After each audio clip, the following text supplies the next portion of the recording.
फलपद्धतिः द्वात्रिंशी उपाख्यातं तथात्वेन वसिष्ठाद्यैर्महर्षिभिः उपायफलयोः काष्ठाम् उपासे रामपादुका उपाख्यातं तथात्वेन वसिष्ठाद्यैर्महर्षिभिः उपायफलयोः काष्ठाम् उपासे रामपादुका निविशेय निरन्तरं प्रतीतः त्रिदशानां विभवं तृणाय मत्वा सविधे तव देवि रङ्गभर्तुः पदलीलाकमलं समुद्वहन्त्याः किमहं मणिपादुके त्वया मे सुलभे रङ्गनिधौ श्रियासनाथे करणानि पुनः कदर्शयेयं कृपणद्वारदुरासिकादिदुःखैः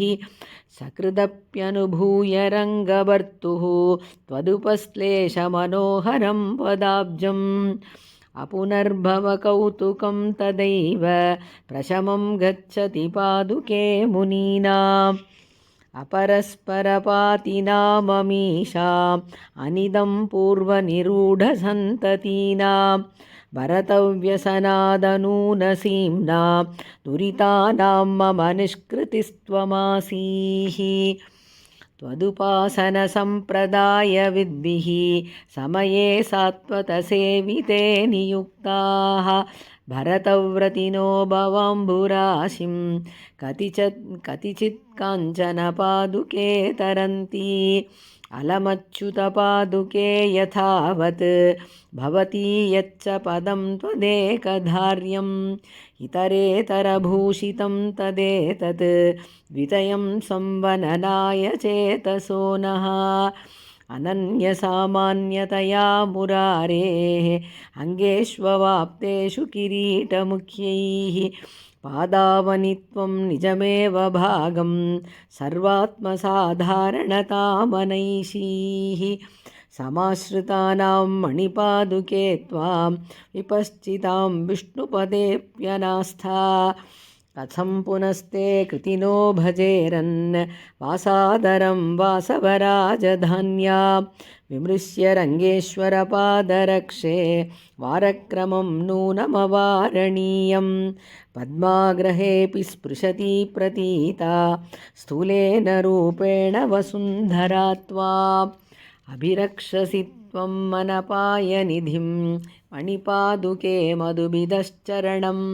अत एव देवि तदनन्यधनाः शिरसा वहन्ति भवतीं कृतिनः पदयुगमिव पादुके मुरारेः भवति विभूतिरकण्टका त्वयैव कथमिव हृदयानि भावुकानां त्वदनुभवादुपजातकण्टकानि ज्ञानक्रियाभजनसीमविदूरवृत्तेः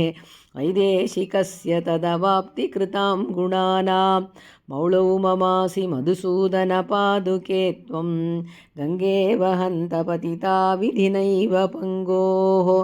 रङ्गेश्वरस्य यदिदं मणिपादरक्षे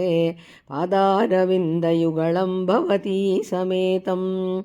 पुंसामुपोषितविलोचनपारणार्हं क्षीरं तदेतदिह शर्करया समेतं कामादिदोषरहितं त्वदनन्यकामाः कर्मत्रयोदशविधं परिशीलयन्तः पादावनि त्वदनुषङ्गविशेषदृश्यम् एकान्तिनः परिचरन्ति पदं मुरारेः मौळौ स्थिता मखभुजामथवा श्रुतीनां तद्रङ्गराजचरणावनिवैभवं ते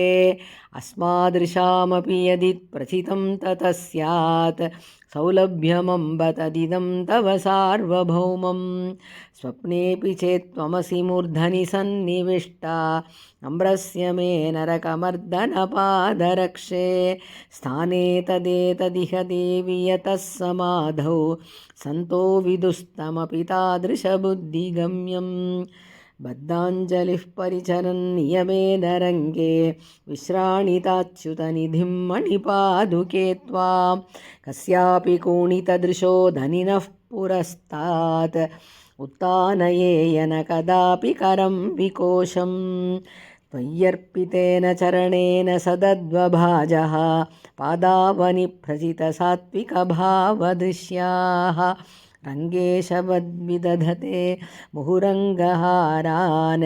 रङ्गे महीयसि नटा इव भावुकास्ते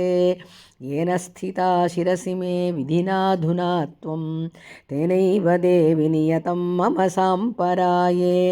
लक्षीकरिष्यसि पदावनिरङ्गनाथं लक्ष्मीपदाम्बुरुहयावकपङ्कलक्ष्यम् हरिचरणसरोजे भक्तिभाजां जनानाम् अनुकरणविशेषैरात्मनैवोपहास्यम् परिणमयदयार्द्रा पादुके तादृशं मां भरतपरिषदन्तर्वर्तिभिः प्रेक्षणीयं दुरितमपनयन्ती दूरतः पादुके त्वं दनुजमथनलीलां देवतामानयन्ती अनितरशरणानाम् अग्रिमस्यास्य जन्तोः अवशकरणवृत्तेरग्रतः सन्निधेयाः चरमनिगमगीते सप्ततन्तौ समाप्ते निजसदनसमीपे प्रापयिष्यन् विहारं ज्वलनमिव भवत्योः सम्यगारोपयेन्मां प्रथमवर्णवश्यः पादुके रङ्गनाथः पुनरुदरनिवासच्छेदनं सह्यसिन्धोः पुलिनमधिवसेयं पुण्यमाब्रह्मलाभात् परिणमति शरीरे पादुके यत्र पुंसां त्वमसि निगमगीता शाश्वतं मौलिरत्नं बहुविधपुरुषार्थग्रामसीमान्तरेखां हरिचरणसरोजन्यासधन्यामनन्यः भरतसमयसिद्धां पादुके भावयंस्त्वां शतमिह शरदस्ते श्रावयेयं समृद्धिम् तिलकयसि शिरो मे शौरिपादावनि त्वं भजसि मनसि नित्यं भूमिकां भावनाख्यां वचसि च विभवैस्वैर्व्यक्तिमित्थं प्रयाता तदिह परिणतं मे तादृशं भागधेयम् अजनिशिचिरमादौ हन्त देहेन्द्रियादिः तदधिकः सन्नीश्वरोऽहं बभूव अथ भगवत एवा भुवमर्थादिदानीं तव पुनरहमासं पादुके धन्यजन्मा त्वय्यायत्तौ भगवति शिला भस्मनोः प्राणदानात् आस्त्रीबालं प्रथितविभवो पादपद्मौ मुरारेः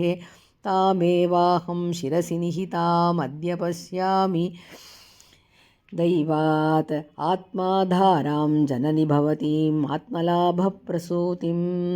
कथङ्कारं लक्ष्मीकरकमलयोग्यं निजपदं निदद्याद्रङ्गेशः कुलिश कठिनेऽस्मिन् मनसि नः न चेदेवं मध्ये विशति दयया देवि भवती निजाक्रान्तिक्षुण्णस्मरशरशिखाकण्टकततिः क्रीडालौल्यं किमपि समये पादुके वर्जयन्ती निर्वेशं स्वं दिशसि भवती नाथयोः श्रीधरण्योः मामप्येवं जनय मधुजित्पादयोरन्तरङ्गं रङ्गं यासौ जनयसि गुणैर्भारती नृत्तरङ्गम् इति रङ्गधुरीण पादुके त्वं स्तुतिलक्षे सहस्रशो विमृष्टा सफलं मम जन्म तावदेतत् इतिहासास्य मतः परं किमेतत्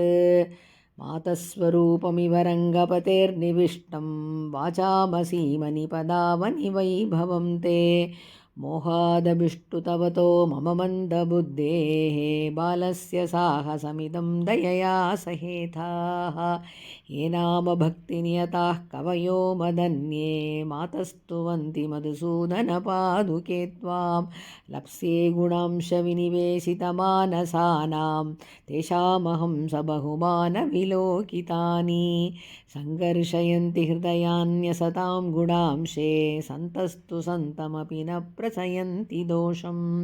तद्रङ्गनाथचरणावनिते स्तुतीनाम् एकापरं सदसतोरिह साक्षिणी त्वम् इत्थं त्वमेव निजकेलि वशादकार्षीः इक्ष्वाकुनासपदपङ्कजयोरनन्या स्वीयं पदावनिमया सुमहच्चरित्रं सीतेव देवि सहजेन कवीश्वरेण इत्थं त्वमेव निजकेलिवशादकार्षीः इक्ष्वाकुनाथपदपङ्कजयोरनन्या स्वीयं पदावनिमया सुमहच्चरित्रं सीतेव देवि सहजेन कवीश्वरेण पृथुकवदनशङ्कस्पर्शनीत्या कदाचित् शिरसि विनिहिताया स्वेन भूम्ना तवैव स्तुतिरियमुपजाता मन्मुखेनेत्यधीयुः परिचरणपरास्ते पादुके पास्तदोषाः पृथुकवदनशङ्कस्पर्शनीत्या कदाचित् शिरसि विनिहिताया स्वेन भूम्ना तवैव स्तुतिरियमुपजाता मन्मुखेनेत्यधीयुः परिचरणपरास्ते पादुके पास्तदोषाः यदि स्फीता भक्तिः प्रणयमुखवाणी परिपणं पदत्राणस्तोत्रं हृदि विभृतरङ्गक्षितिभृतः निरुन्मादो यद्वा निरवधि सुधा निर्जरमुचः वचो भङ्गीरेतान कथमनुरुन्धे सहृदयः यदि स्फीता भक्तिः प्रणयमुखवाणी परिपणं पदत्राणस्तोत्रं हृदि विभृतरङ्गक्षितिभृतः निरुन्मादो यद्वा निरवधि सुधा निर्जरमुचः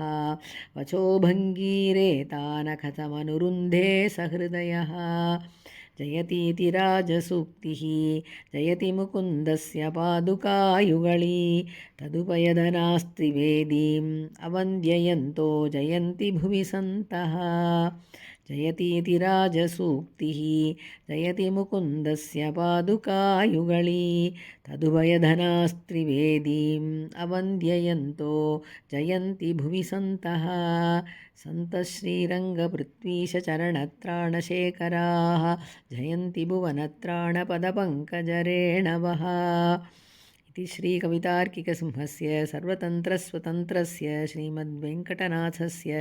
श्रीमद्वेदान्ताचार्यस्य कृतिषु श्रीरङ्गनाथपादुकासहस्रे फलपद्धतिः 32